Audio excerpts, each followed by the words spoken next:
All right. I was just thinking maybe there are some other weirdos out there that would, want to talk about mandolin tone. Some nerds. I was just thinking about it and about, how interesting it is that, you can give people whose tone you really admire and enjoy listening to, you can give them any mandolin, any pick, um, use any strings, and it still sounds like them.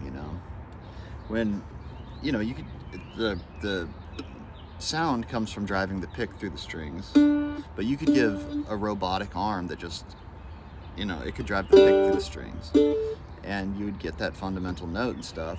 But um, it's really the suspension system that creates the tone. So one thing is like when you isolate, you hear like tension is bad in music, you hear that all the time.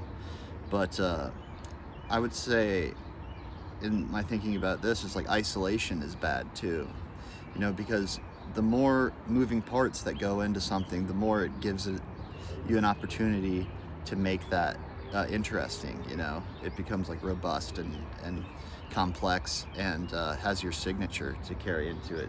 And so you're not going to do that you'd have to have a pretty interesting wrist to just to like make it so it's just your wrist that's doing it.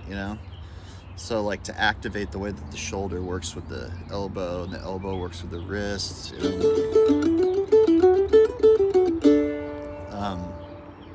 then you kind of have a whole system that you can work with.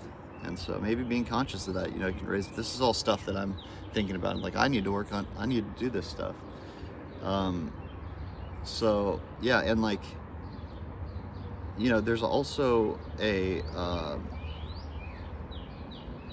so isolation, you don't want to, that's something that you should probably avoid, because one thing, isolation creates tension too, if you're limiting the way your body functions, that's tension to keep that other stuff, kind of phased out. So, and then also the consistency, right? So like a player has to have a consistent tone for you to even recognize their tone as being theirs.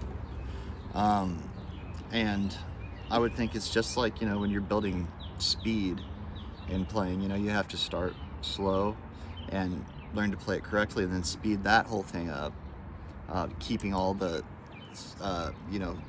qualities that made it nice at a slower pace, and just speed that up rather than starting with speed where, it's just, you're going to come at it with tension and bad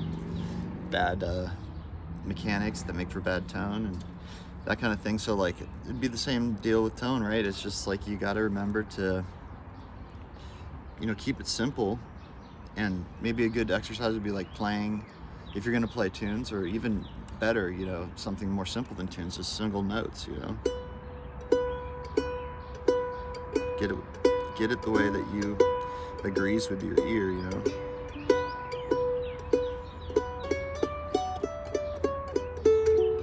and then, eventually, as soft as you can.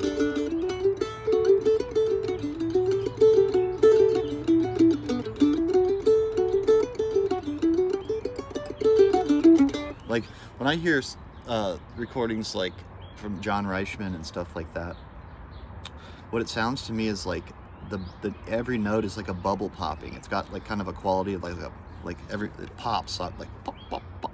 It's like popcorn happening, and that's that blooming quality. That's like it blooms and pops and fades out. It's like that's a process, a multi-stage process of like the pick addressing the string, and then the way it, goes through the string, leaves the string. And I think what's so interesting about mandolin, and why it's, to me at least, I might be biased, but like it is such a tone rich. It's like I hear so much variation in tone between players playing mandolin. Is because the double course, the courses of strings, it's like gives you all that much more opportunity to complexify the output. way that it goes through each of the strings and then leaves them, you know.